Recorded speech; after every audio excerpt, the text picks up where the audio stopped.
ಸ್ವಾಗತಿಸ್ತೇನೆ. ಮಾನ್ಯ ಸಭಾಧ್ಯಕ್ಷರೇ, ಏನೊಂದು KPSC ಎಕ್ಸಾಮ್ ವಿಚಾರದಲ್ಲಿ ಈಗಾಗಲೇ ಸವಿಸ್ತಾರವಾಗಿ ಉತ್ತರ ಕೊಟ್ಟಿದ್ದಾರೆ. ಆದರೆ ಮುಖ್ಯವಾಗಿ ನಾನು ಏನೊಂದು ಸರ್ಕಾರದ ಗಮನಕ್ಕೆ ತರಲಿಕ್ಕೆ ಇಷ್ಟಪಡ್ತೀನಿ, ಆ ಒಂದು ಸೆಂಟರ್ಗಳಲ್ಲಿ ಎಲ್ಲಿ ಒಂದು ಪರೀಕ್ಷೆಗಳು ನಡೆದಿದೆ, ಇದು ಬರೀ ಯಾವುದೋ ಒಂದು ಕ್ಲಾಸ್ ರೂಮ್ನಲ್ಲಿ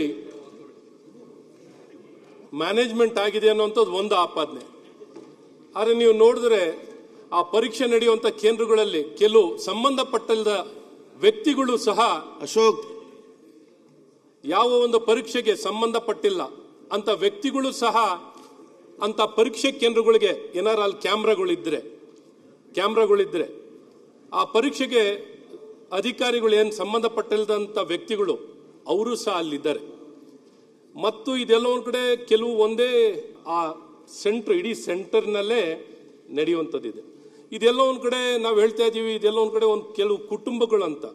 ಇದು ಕುಟುಂಬಗಳಲ್ಲ, ನೀವು ಓವರ್ ಆಲ್ ಚೆಕ್ ಮಾಡಿದ್ರೆ ಕೆಲವು ಊರುಗಳೇ, ಕೆಲವು ಹಳ್ಳಿನೇ, ಕೆಲವು ಸ್ಥಳಗಳಿಂದನೇ ಈ ಆಯ್ಕೆಗಳಾಗ್ತಿರುವಂಥದ್ದು ಕಾಣ್ತಾ ಇರುವಂಥದ್ದು ಇದು.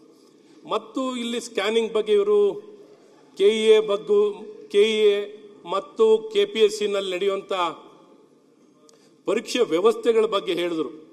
KEನಲ್ಲಿ ಸಾಮಾನ್ಯವಾಗಿ ಪೇಪರ್ ಏನು ಆನ್ಸರ್ ಮಾಡ್ತಾರಲ್ಲ, ಕಾಪಿನಲ್ಲಿ ಮಾರ್ಕಿಂಗ್ ಮಾಡ್ತಾರಲ್ಲ, ಆ ಮಾರ್ಕಿಂಗ್ ಮಾಡಿದಂಥ ಪೇಪರ್ಗಳನ್ನು ಸಾಮಾನ್ಯ 1 ದಿನ 2 ದಿನದಲ್ಲೇ ಸ್ಕ್ಯಾನಿಂಗ್ ಮಾಡುವಂಥದ್ದಾಗುತ್ತೆ.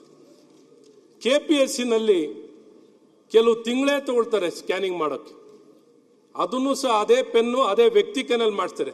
ನೀವು ಫೊರೆನ್ಸಿಕ್ ಕಳಿಸ್ರು, ಆ ಸ್ಕ್ಯಾನಿಂಗ್ ಮಾಡಕ್ಕೆ ಕಳಿಸಿದಾಗ ಫೊರೆನ್ಸಿಕ್ ಕಳಿಸ್ರು ಸಿಕ್ಕಾಕೊಳ್ಳಲ್ಲ. ಯಾಕೆಂದ್ರೆ ಅಷ್ಟೇ ಪ್ರೆಷರ್ನಲ್ಲಿ ಹಾಕಿರುವಂತ ಅದೇ ಪೆನ್ನಲ್ಲಿ ಬಳಕೆ ಮಾಡಿರೋದ್ರಿಂದ ಸಿಕ್ಕಾಕೊಳ್ಳಲ್ಲ. ಈ ರೀತಿ ಇಲ್ಲಿ ಏನು ಹೇಳ್ತಿದ್ದಾರೋ ನಾನು ಕೇಳೋದು, ಇವತ್ತು ಸರ್ಕಾರದ ಜವಾಬ್ದಾರಿ ಇವರು ಹೇಳ್ತಿದ್ದಾರೆ. ಈ ಸೆಂಟರ್ಗಳು ಎಲ್ಲಾ ಕಡೆ ಪರೀಕ್ಷೆ ನಡೆಯುತ್ತಲ್ಲ ಸರ್, ಈ ವಿಜಿಲೆನ್ಸ್ ಮಾಹಿತಿಗಳನ್ನು ಮಾನಿಟರಿಂಗ್ ಸರ್ಕಾರಕ್ಕೆ ಇಂಟೆಲಿಜೆನ್ಸ್ ಇನ್ಫಾರ್ಮೇಶನ್ ಇರಲ್ವಾ? ಇನ್ಫಾರ್ಮೇಶನ್ ಇಲ್ಲದೆ ನಡೆಯುವಂಥದ್ದಾಗುತ್ತಾ? ನಾನು ಯಾಕೆ ಇದೇನು ಹೇಳ್ತಿದ್ದೀನಿ, ಇವತ್ತು ಅಂಥದ್ದೇನಾರ ಸುಧಾರಣೆನಲ್ಲಿ ಇಂಟರ್ವ್ಯೂ ಮಾಡಬೇಕು, ಅವ್ರು ಮಾಡಬೇಕಾಗಿದ್ರೆ ಅಲ್ಲಿ ಮಾಡ್ಕೊಳ್ಳಿ ಸಭಾಧ್ಯಕ್ಷರೇ. ಆದರೆ ಈ ಪರೀಕ್ಷೆ ನಡೆಸುವಂಥದ್ದು, ನಾನು ಹೇಳೋದು ಈ ಪರೀಕ್ಷೆ ನಡೆಸುವಂಥದ್ದು, ಈಗೇನು ಅವರು ಮಂತ್ರಿಗಳು ಹೇಳ್ತಿದ್ರು ಪೇಪರ್ ಸೆಟ್ಟಿಂಗ್ ಮಾಡೋಕ್ಕೆ ಬೇರೆಯವರು, ಅಥವಾ ಎಕ್ಸಾಮಿನೇಷನ್ ಕಂಡಕ್ಟ್ ಮಾಡಲಿಕ್ಕೆ ಬೇರೆಯವರು, ಎವ್ಯಾಲ್ಯೂಯೇಷನ್ ಮಾಡಲಿಕ್ಕೆ ಬೇರೆ ಮಾಡ್ಕೊಳ್ಳಿ. ಈ ರೀತಿ ಪ್ರತ್ಯೇಕ ಏನಾರು ಮಾಡಿಕೊಂಡ್ರೆ, ಪ್ರತ್ಯೇಕವಾಗಿ ಜವಾಬ್ದಾರಿಗಳನ್ನು ಹಂಚಿಕೆ ಮಾಡ್ಕೊಳ್ಳುವಂಥದ್ದಾದ್ರೆ ಇದಕ್ಕೇನಾದ್ರು ಒಂದಿಷ್ಟು ಪರಿಹಾರ ಕಾಣ್ಬೋದು. ಇವತ್ತು ಇದೆಲ್ಲ ವ್ಯವಸ್ಥಿತವಾಗಿ ಇವತ್ತು ಸರ್ಕಾರದಲ್ಲಿ ನಾನು ಹೇಳಕ್ಕೆ ಇಷ್ಟಪಡ್ತೀನಿ ಏನು ಅಂದ್ರೆ, ಸಾಮಾನ್ಯವಾಗಿ ಯಾರ್ಯಾರು ಸರ್ಕಾರದಲ್ಲಿ ಬರುತ್ತಾರೆ ಸಾಮಾನ್ಯವಾಗಿ ಏನು ಅಂದ್ರೆ ಅವ್ರವ್ರಿಗೆ ಬೇಕಾಗಿರೋ ಜನಗಳನ್ನ ಸಾಮಾನ್ಯವಾಗಿ ನೇಮಕಾತಿ ಮಾಡಿಸ್ಬೇಕು ಅನ್ನೋಂಥದ್ದು ಆ ಉದ್ದೇಶಗಳು ಇರುವಂತದ್ದು ನಾವು ಯಾವಾಗಲೂ ಕೇಳ್ಪಡುವಂಥದ್ದು ಆಗ್ತದೆ. ಇದು ಇಲ್ಲೂ ನಡೆದಿರುವಂಥದ್ದು ಆಗ್ತಿದೆ.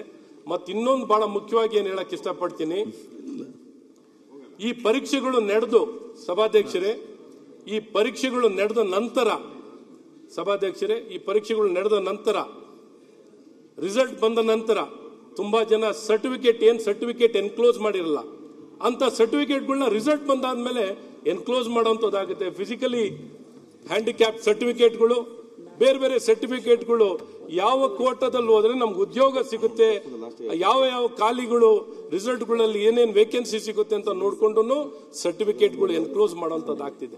ಹಾಗಾಗಿ ಇವೆಲ್ಲ ನೋಡಿದಾಗ ಇಲ್ಲಿ ಒಟ್ಟಾರೆ ವ್ಯವಸ್ಥಿತವಾಗಿ ಇಲ್ಲಿ ಜಾಲ ಇರುವಂಥದ್ದು ಕಾಣುವಂಥದ್ದಿದೆ.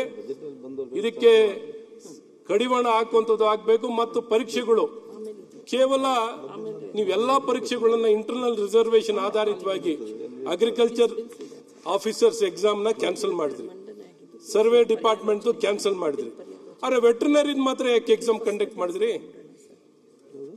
KPSC ನಲ್ಲಿ ತುಂಬಾ ಎಕ್ಸಾಮ್ ಕ್ಯಾನ್ಸಲ್ ಆಯ್ತು, ಆದ್ರೆ ವೆಟರ್ನರಿ ಡಿಪಾರ್ಟ್ಮೆಂಟ್ ಮಾತ್ರ ಎಕ್ಸಾಮ್ ಹೆಂಗ್ ಕಂಡಕ್ಟ್ ಮಾಡಿದ್ರಿ? ಅದಕ್ಕೇನ ಪ್ರತ್ಯೇಕವಾಗಿ ಏನಾದ್ರು ಇಟ್ಕೊಂಡಿದ್ದೀರಾ?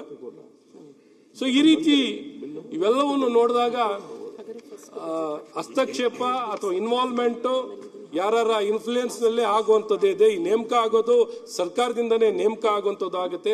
ಇವೆಲ್ಲ ಹಿನ್ನೆಲೆಯಲ್ಲಿ ನಾನು ಸರ್ಕಾರವನ್ನ ಒತ್ತಾಯ ಮಾಡೋದೇನು, ಖಂಡಿತ ಇದನ್ನ ನೀವು ಸದನ ಸಮಿತಿ ಮಾಡೋದು ಒಂದು ಭಾಗ, ಆದರೆ ಇದು SIT ತನಿಖೆ, ಕೋರ್ಟ್ ಮಾನಿಟರ್ಡ್ SIT ಈಗಾಗಿರುವಂತ ಘಟನೆಗೆ SIT ತನಿಖೆ ಆಗ್ಲೇಬೇಕು ಅನ್ನುವಂತ ಒತ್ತಾಯವನ್ನ ನಾನು ಸರ್ಕಾರವನ್ನ ಮಾಡ್ತೇನೆ.